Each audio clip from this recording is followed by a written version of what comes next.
Hello student, स्वागत है आप सभी का हमारे एक न्यू वीडियो में। इस वीडियो में मैं आप सबको कक्षा 10 गणित का 4 नंबर वाला प्रश्न कराने वाला हूं, जो कि आपके लिए काफी महत्वपूर्ण होने वाला है। दर्शन सीरीज का ये आपका तीसरा वीडियो है और इससे पहले वाले वीडियो में मैं आप सबको एमसीक्यूब यानी कि बहुविकल्पी प्रश्न और 2 नंबर वाले प्रश्न को करा दिया हूं हल, संपूर्ण हल। अगर आप लोग नहीं देखे हैं तो जा करके मेरे प्लेलिस्ट में देख लीजिएगा, वहां लिखा गया है बोर्ड एग्जाम 2026 के लिए ये दर्शन सीरीज है कि आप लोगों को कैसे कैसे क्वेश्चन पूछा जाएगा, आप लोगों को इस सीरीज से पता चलेगा और आप लोगों की कितनी तैयारी है यहाँ से आप लोगों को अंदाजा लग जाएगा। तो आइए हम लोग वीडियो को स्टार्ट कर देते हैं। देखिए, आज हम देखेंगे 4 नंबर वाले प्रश्न को, ठीक है ना।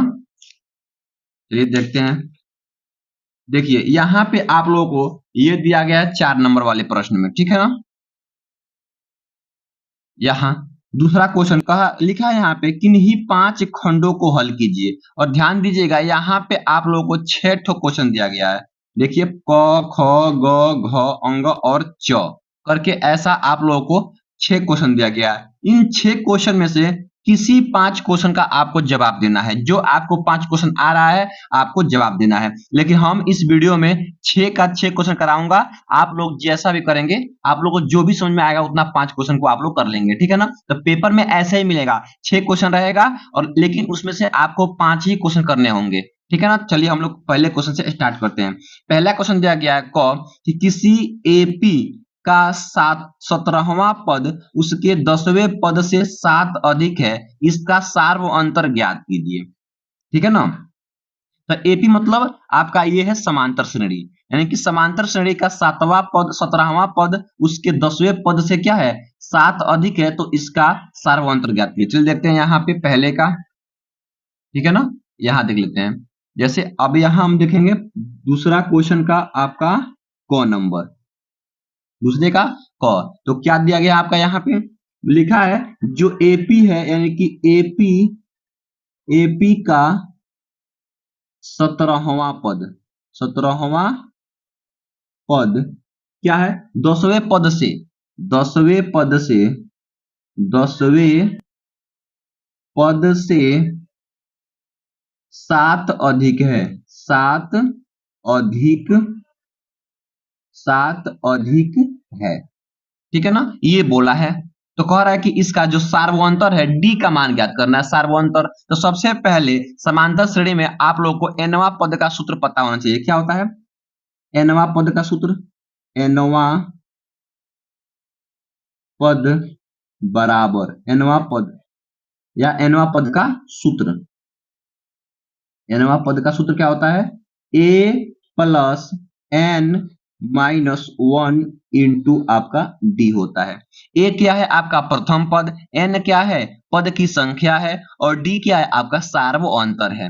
तो यहां से हम लोग एनवा पद निकालेंगे। जो भी पद निकालना है यहाँ पे एन के स्थान पे उसका मान भर देंगे, यहाँ पे वह पद निकल जाएगा। सबसे पहले हम निकालेंगे 17वां पद, लिखेंगे यहाँ पे क्या 17वां पद बराबर, तो ए रहेगा अब प्लस एन के स्थान पे 17, तो 17 माइनस का 1 इंटू आपका डी, तो क्या हो जाएगा यहाँ पे ए प्लस 17 में से ए घटेगा तो 16 और डी से गुणा होगा तो 16 डी। तो ये आपका कितना आ गया ये 17वां पद आ गया। अब निकालेंगे क्या 10वां पद, बोला ना 10वां पद, लिखेंगे 10वां पद बराबर ए प्लस यहाँ पे देखिए n माइनस 1 इंटू डी है, तो क्या करेंगे यहाँ पे देखिए a प्लस एन के स्थान पे 10 माइनस 1 इंटू का डी हो जाएगा, यानी कि यहाँ क्या करेंगे a प्लस 10 में से घटेगा तो यहाँ पे 9 इंटू डी, तो 9d। तो ये आपका समीकरण फर्स्ट मान लेते हैं, यानी कि पहला पद के लिए इसको हम समीकरण नंबर 2 मान लेते हैं दूसरे पद के लिए, यानी कि ये 10वां पद हो गया 17वां पद। तो हमको 10वां पद और 17वां पद निकल गया, लेकिन यहाँ पे क्वेश्चन में बोला है कि आपका जो 17वां पद है 10वां पद से 7 अधिक है, तो क्या करेंगे देखेंगे, लिखेंगे प्रश्न से, क्या लिखेंगे प्रश्न से, प्रश्न से क्या लिखेंगे जो आपका 17वां पद क्या है a प्लस 16d वह बराबर है किसके a प्लस 9d, ये आपका 10वां पद है और इसमें हम 7 जोड़ दें तो ये इसके बराबर है। ये नहीं बोला है कि जो आपका 17वां पद है वह 10वां पद से 7 अधिक है, तो इसमें अगर हम 7 जोड़ देंगे तो ये इसके बराबर हो जाएगा। अब यहाँ से हम लोग क्या करेंगे, यहाँ से डी का मान निकाल लेंगे। देखिए ए से ए कैंसिल हो जाएगा, यहाँ 16 डी है, इसको लेके आएंगे तो माइनस का 9 डी हो जाएगा, इक्वल टू यहाँ पे 7 हो जाएगा। देखिए 16 डी में से आपका 9 डी घटेगा तो यहाँ पे केवल 7 डी इक्वल टू ये हो जाएगा 7 डी, और d इक्वल टू 7/7, ये आपका कट जाएगा, यानी कि 1 आ जाएगा। क्या आ जाएगा, ये यहाँ पे 1 आ जाएगा। तो यहाँ पे सार्व अंतर क्या हो जाएगा आपका, सार्व अंतर यानी कि d इक्वल टू कितना आ जाएगा आपका 1 आ जाएगा, और यही आपका क्या हो जाएगा, आंसर हो जाएगा। ठीक है ना। तो पहले क्वेश्चन का जो 4 नंबर वाला है ऐसा आंसर आप लोग लिखेंगे। अब देखते हैं क्वेश्चन नंबर इसका दूसरा, यानी कि दूसरे का ख देखते हैं। दूसरे का हम लोग देखते हैं क्या, ख देखते हैं। फिर देखते हैं दूसरे का ख क्या दिया गया है। यहाँ पे देखिए ये क्वेश्चन दिया गया है दूसरे का ख, कह रहा है कि समीकरण under root 2x² plus 7x plus 5 under root 2 बराबर 0 के मूल ज्ञात कीजिए, यानी कि इसका हमको मूल ज्ञात करना है। ये आपका द्विघात समीकरण दिया गया है और इसका मूल निकालना। चलिए निकालते हैं। देखिए क्या दिया गया क्वेश्चन, क्वेश्चन दिया गया आपका under root 2x² plus 7x plus 5 under root आपका ये 2 बराबर आपका दिया गया यहाँ पे 0। अब हम लोग क्या करना है, इसमें इसका हमको मूल ज्ञात करना है। तो सबसे पहले ये दिया गया आपका द्विघात समीकरण से, तो मध्य पद को तोड़ करके हमको सबसे पहले इसका गुणनखंड निकालेंगे, और जैसे गुणनखंड निकल जाएगा हम इसको मूल निकालेंगे। देखिए क्या करेंगे, सबसे पहले इससे इसमें गुणा कर देंगे। तो देखिए अंडर रूट में 2 इंटू 5 अंडर रूट में 2 से जब हम गुणा करेंगे तो ये तो 5 हो जाएगा, और इंटू अंडर रूट में 2 गुणे अंडर रूट में 2 केवल आपका 2 आएगा, और यहाँ पे 5 से जब हम 2 से गुणा करेंगे तो आपका ये 10 आ जाएगा। यानी कि यहाँ पे जो पद आ रहा है दोनों गुणा करके आपका 10 आ रहा है। कितना आ रहा है, 10 आ रहा है। अब देखिए मध्य पद को ऐसे दो भागों में तोड़ेंगे कि उन दोनों को आपस में गुणा करें तो 10 तो आ जाए, लेकिन आपस में उन दोनों अंकों को आपस में जोड़े या घटाएं तो 7 आना चाहिए। तो अगर हम क्या करें 5 2, तो 5 और 2 7 हो जाएगा, और 5 दूना 10 हो जाएगा। इसको हम लिखेंगे क्या, बराबर अंडर रूट के अंदर 2x² plus 5x plus 2x और प्लस ये आपका 5 अंडर रूट का 2 इक्वल टू ये 0 हो जाएगा। ठीक है, यहाँ देखिए यहाँ x है, यहाँ भी x है, तो इन दोनों में से x को जब कॉमन करेंगे तो अंडर रूट में आपका 2 और एक x से बचा रहेगा, प्लस यहाँ से x तो निकल गया, केवल 5 बचा, तो यहाँ 5 कर देंगे। फिर प्लस देखिए यहाँ 2 दिया गया और यहाँ अंडर रूट 2 है, तो इस 2 को हम अंडर रूट 2 गुणे अंडर रूट 2 लिख सकते हैं। तो यहाँ से एक अंडर रूट 2 अगर बाहर निकाल लें तो क्या बचेगा, यहाँ अंडर रूट का 2 बच जाएगा, 2 और x है तो x बच जाएगा, और प्लस यहाँ से अंडर रूट 2 बाहर निकल के केवल 5 बचेगा, इसको 5 लिख लेंगे, इक्वल टू आपका ये हो जाएगा क्या, 0 हो जाएगा। अब देखिए यहाँ पे under root 2x plus 5 under root 2x plus 5 क्या है, ये दोनों सेम है, और एक ब्रैकेट में इसको हम लोग कर लेंगे, तो अंडर रूट 2x प्लस 5 एक ब्रैकेट में, और जो बच गया यहाँ x तो x लिख लेंगे, अब प्लस अंडर रूट में 2 यहाँ है तो यहाँ लिख लेंगे, और बराबर इसको कर देंगे हम लोग 0 कर देंगे। ठीक है, इतना हो गया। अब देखिए करेंगे यहाँ से अब हम लोग इसका मूल निकालेंगे, तो एक बार अंडर रूट 2x प्लस 5 बराबर 0 करेंगे, और एक बार x प्लस अंडर रूट 5 बराबर 0 2 बराबर 0 कर देंगे। लिखेंगे यहाँ पे अंडर रूट 2x प्लस 5 बराबर 0। क्या होगा यहाँ पे देखिए, यहाँ अंडर रूट 2x बराबर ये प्लस जाएगा तो माइनस का 5, यहाँ x इक्वल टू माइनस का 5 और बट्टे में अंडर रूट का यहाँ पे आपका 2 आ जाएगा, तो पहला मूल आपका यहाँ से निकल गया। ठीक है ना, और उसके बाद से यहाँ देखेंगे इसको कहेंगे x प्लस अंडर रूट में 2 बराबर 0, तो x बराबर माइनस अंडर रूट में 2, यहाँ से एक मूल ये निकल गया, तो ये दोनों मूल आपके आंसर हो जाएंगे। क्या हो जाएंगे, यही दोनों आपके मूल हो जाएंगे। ठीक है ना, तो दूसरा क्वेश्चन आपका ये हो जाएगा। अब देखिए हम देखते हैं हम लोग क्या तीसरा क्वेश्चन देखिएगा। यहाँ पे तीसरा क्वेश्चन क्या बोला है, ये बहुत ही अच्छा क्वेश्चन है, ये क्वेश्चन देखिएगा। कह रहा है कि एक त्रिभुज ABC की भुजा BC और BC पर D एक बिंदु इस प्रकार है कि कोण ADC बराबर BAC सिद्ध कीजिए कि CA का स्क्वायर बराबर CB इंटू CD।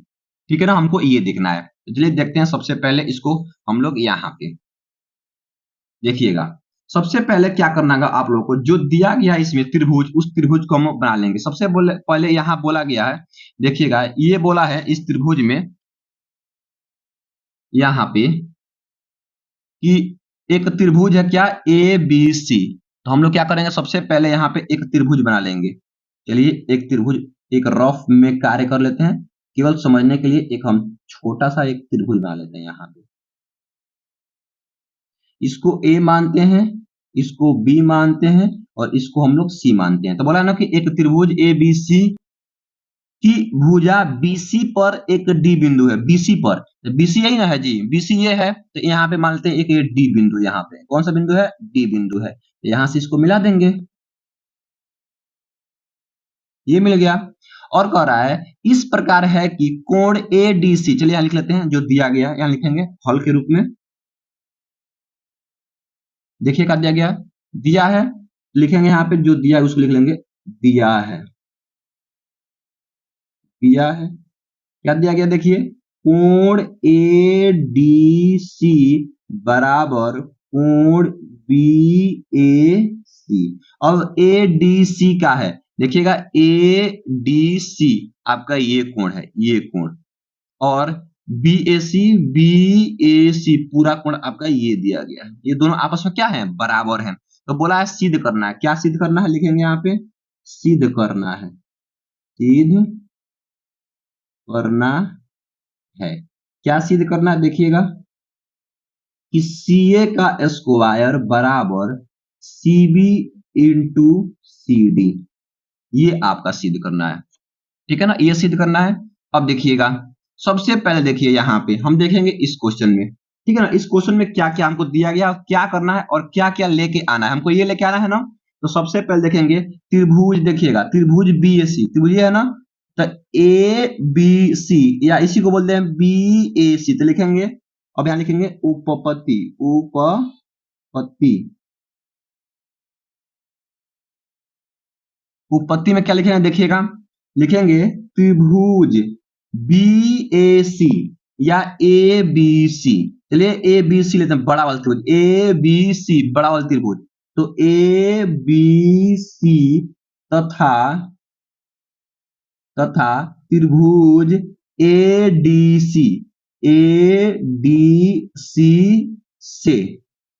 ADC से। अब देखिएगा हमको क्या दिया गया, ABC।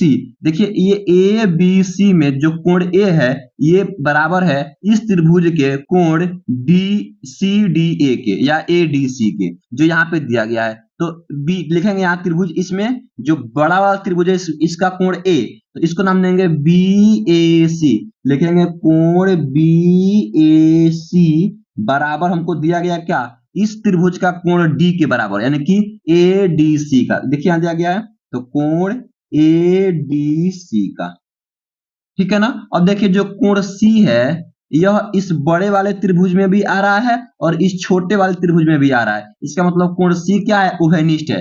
तो अगर हमको इस बड़े वाले त्रिभुज को लिखना है तो ACB लिखेंगे।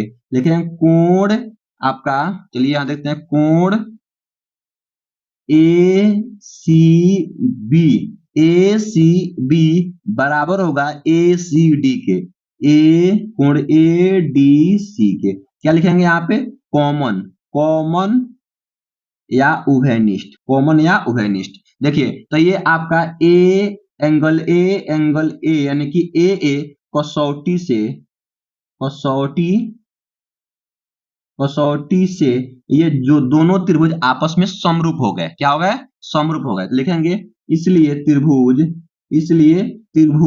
ABC समरूप है त्रिभुज ABC के, ठीक है ना। ये जब समरूप हो गया, अब हमको देखिए जब समरूप हो गया तो हमको पता है कि अगर कोई दो त्रिभुज आपस में समरूप होती है तो उसकी संगत भुजाओं का अनुपात बराबर होता है, ठीक है ना। देखिए यहाँ पे जो AB का संगत है, यहाँ लिखते हैं जो आपका यहाँ AB का संगत भुजा है